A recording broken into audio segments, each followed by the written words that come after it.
A tragic school shooting in Western Canada by a trans-identifying man leaves several dead and dozens injured. To the students, the teachers, the parents, every resident of Tumbler Ridge, all of Canada stands with you. I'm Georgia Howe with Daily Wire Executive Editor John Bickley. It's Thursday, February 12th, and this is Morning Wire.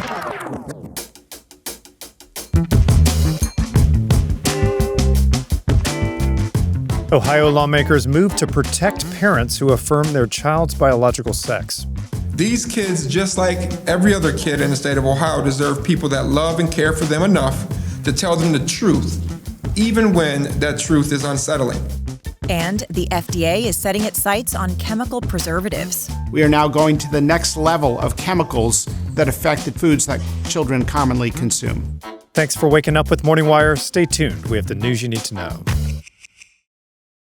At least 9 people are dead and dozens more wounded after a mass shooting in British Columbia, Canada on Tuesday. The shooting is one of the deadliest in Canada's history. Daily Wire reporter Tim Pierce is here to tell us what happened on Tuesday. So, Tim, what do we know so far?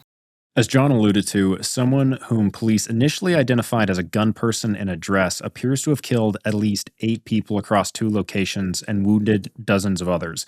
That person has now been identified as an 18-year-old male who identified as a female and who had a history of mental illness. 2 people were found dead inside a local home who have since been identified as the shooter's mother and 11-year-old brother. But most of the carnage took place at Tumbler Ridge Secondary School, which is in a remote area of northeast British Columbia. There, at least 6 others were found dead, including the suspect. 1 more person died while they were being taken to a hospital. Students at the school said they were forced to barricade themselves in classrooms for roughly 2 to 2.5 hours before they were evacuated by police. Now, what do we know about this individual and his potential motive? The police have not released any information about the motive, but they have said they believe he acted alone. He reportedly dropped out of Tumbler Ridge 4 years ago, though there's no evidence so far that he targeted specific individuals at the school. Police were called to the home on multiple occasions for mental health concerns, including one occasion where guns were seized from the home 2 years ago, but were later returned when the lawful owner of the guns petitioned for their return. It's not clear who that owner is and whether those guns were used in this attack. Also, as we noted, this individual does identify as transgender and has been identifying as female for about 5 years, according to his Facebook page. In fact, when the news first broke, many outlets were reporting that the shooter was female. Female shooters are statistically extremely rare, though. That has been changing in recent years, and it appears to be in connection to the transgender movement. We talked to Penny Nance, the CEO of Concerned Women for America, about these trends. There's been this uptick in violence by women, biological women that are transitioning into men. And often what that includes is large doses of testosterone. There's been 7 trans shootings in the United States since 2018 of mass shootings. You have, think about the Nashville shooting. In that case, it was a biological woman, but she was transitioning at the time. And it's worth noting that this is part of a pattern. Nance mentioned Nashville, but we also saw the non-binary shooter in Colorado, as well as the trans-identifying shooter at a Minneapolis Catholic school last year. Nance also said that psychotropic drug use in general could factor into this as well. Disturbing trend. How is Canada responding to this? Well, so far what we've seen is a nation in mourning. Prime Minister Mark Carney has ordered flags to fly at half-mast in honor of the victims, and the Premier also addressed the nation on Wednesday.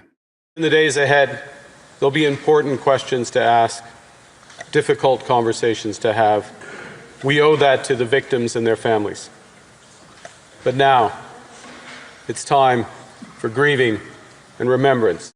Policy-wise, after a mass shooting in 2020 in Nova Scotia, Canada enacted strict gun laws, so we could see a similar response this time. Of course, Canada already has strict gun control laws, but we'll see if lawmakers decide to revisit those again.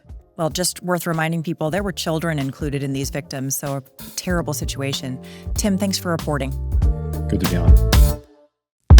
This year, America turns 250, and while everyone's going to be talking about the country and its big accomplishments, I also want to talk about the people here at home who don't get enough credit. American ranchers. These are the folks who've been feeding families like mine and yours for generations, and that's exactly why I'm a Good Rancher subscriber. Our sponsor, Good Ranchers, is the only meat company I've found that's 100% committed to America at every single step. And with every order, they donate a portion of their profits to paralyzed veterans of America. I love my cowboy box that I get from Good Ranchers every month. It's got everything I need, ground beef, ribeyes, plus I personally gotta add some bacon on the side. If you're feeding a family like I am, you gotta know where your food comes from. And when you subscribe to Good Ranchers, you're saving up to $500 a year, plus you get free shipping and a free gift in every order for life. Right now, if you go to goodranchers.com and use our code WIRE, you'll get an additional $25 off your first order. That's WIRE for $25 off on top of the $500 annual savings when you subscribe. goodranchers.com. American meat delivered. In the red state of Ohio, parents can lose custody of their children for refusing to affirm their gender identity. But Republicans announced in a press conference recently that they're looking to change that. Here's State Representative Josh Williams. Representative Gary Click and I introduced legislation to protect the constitutional right of all parents here in Ohio and the constitutional rights of caregivers, foster parents, and even prospective adoptive parents. They should not have to choose between maintaining their moral beliefs or abandoning those beliefs just to raise their own children or provide a safe home for children that are the most vulnerable in our state. Here are the latest and her Morning Wire debut as Daily Wire investigative reporter Meg Brock. Good morning, Meg. Great to have you on the show. Good morning. It's great to be here. So you've been following this very closely. What is the story here? People might be surprised to learn that Ohio, a deep red state, has some of the most radical gender-affirming child welfare policies nationwide. Families can lose custody or not be able to foster children simply for affirming a child's actual sex. This is something that Ohio legislators are looking to change, and they've introduced a bill that protects a parent's right to affirm their child's sex without being afraid of being labeled as abusive or neglectful. The bill is called the Affirming Families First Act, and it seeks to modify parts of Ohio's legal code regulating child protective services, family court, and social services. And it prohibits parents from being penalized or labeled as abusive for not affirming a child's gender identity, which is a term transgender activists use to describe how a child feels about their sex. The bill specifies that parents have a right to use their child's given name and correct pronouns, even if the child is experiencing gender confusion and wants to be transitioned to another sex. Like you said, I think a lot of people will be surprised to hear that this is actually even necessary in Ohio. Are Republicans, do they have to kind of make the case that this is needed? It is very surprising to hear that this is going on in a red state like Ohio. Representative Gary Click, in a press conference, actually articulated some of the things that have been happening under the noses of state legislators. Several of the things that they were doing in the Cuyahoga County Department of Youth and Children's Services is they were proactively screening children for their SOGI, their sexual orientation and gender identity and expression. So I'm not saying that a kid would come to them and they would say, hey, I'm this or I'm that. No, they were sitting down actively asking the child, do you feel like a boy or do you feel like a girl? Do you like boys or do you like girls? And then they were creating a database based on this information.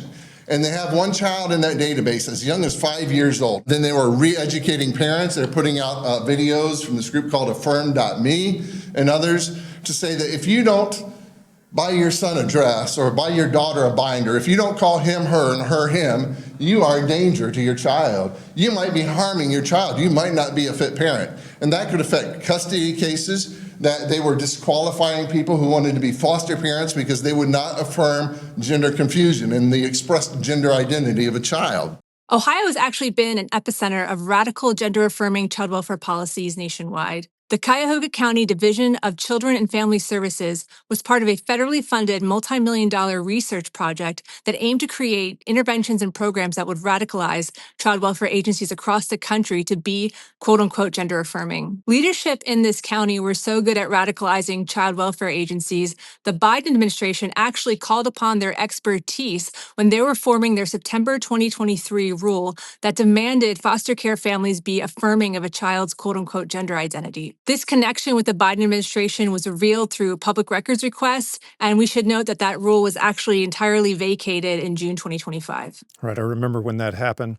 Have any other states taken action like the Republicans in Ohio are trying to do to protect parents over this issue?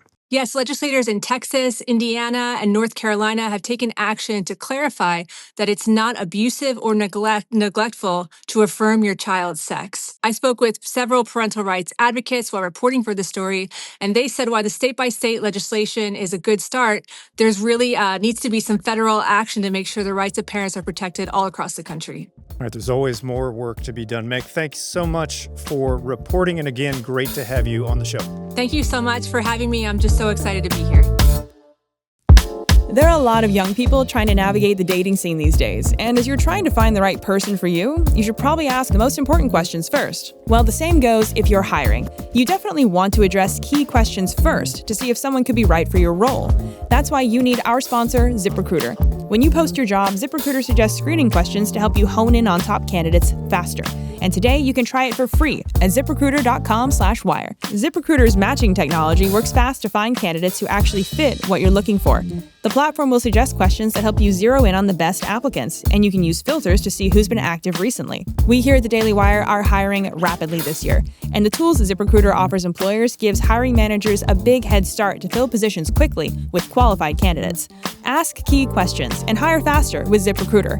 4 out of 5 employers who post on ZipRecruiter get a quality candidate within the first day. Try it for free at ZipRecruiter.com/wire. That's ZipRecruiter.com/wire. Meet your match on ZipRecruiter. The FDA has announced that they're targeting chemical food preservatives and making changes to food labels. The changes aim to bring American foods more in line with European standards and make labels clearer. Joining us to discuss the new changes is FDA Commissioner Dr. Marty Makary. Dr. Makary, thanks for coming on. Good to be with you, Georgia. Now, your office just announced that you're going to be taking a harder look at a preservative called BHA, as well as a few other common preservatives. First, can you tell us what BHA is and how common it is in our food? Sure. BHA is a chemical preservative that's very common in food. About 4,600 different types of food that are common in the U.S. food supply have BHA. It's an ingredient that's found in rubber, in plastic, in glue. And a National Toxicology Program assessment said that there's a reasonable anticipation that it's carcinogenic or cancer-causing. And there are low-cost alternatives like rosemary, vitamin E, green tea extract. So we want to see, in general, our food supply move to a healthier food supply, especially when it comes to children. There's also 2 other compounds called, one's called BHT, the other is azodicarbonamide. BHT is very common in cereal. It's known to be a hormone disruptor.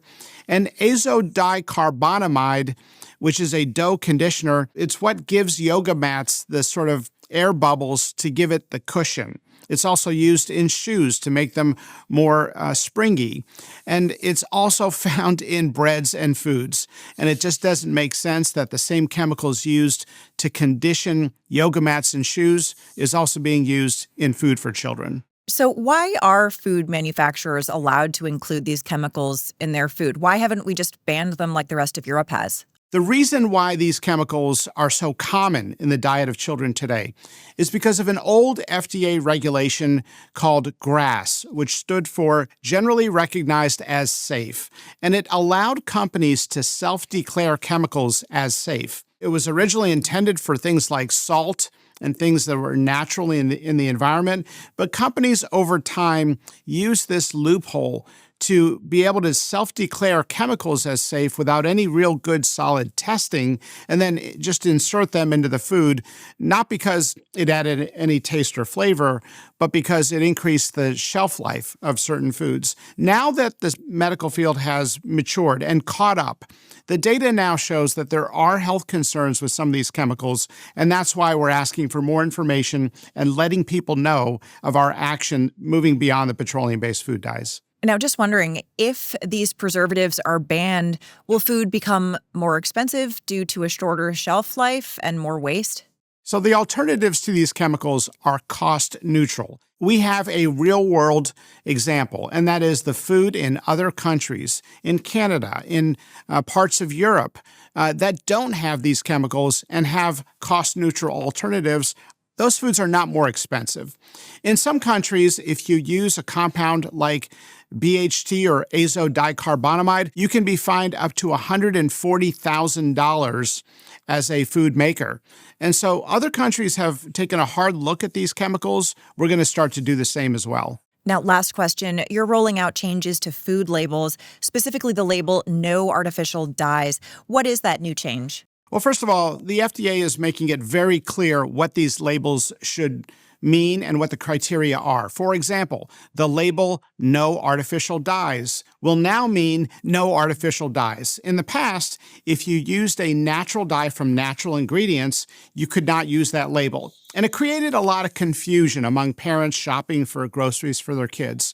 So now you can trust that label, "No Artificial Dyes." And at the same time, the FDA approved last week 2 new natural dyes that can be used as alternatives to the petroleum artificial dyes. And that's what we need to do. We need to have cost-neutral or lower-cost alternatives so that we can move to a healthier food supply without increasing the cost of any foods out there. All right. Well, a lot of parents really appreciate these changes. Dr. McCary, thanks for coming on. Good to be with you guys. Thanks for waking up with us. And if you're listening to the show, now you can watch for free on Daily Wire Plus. We'll be back later this evening with more news you need to know.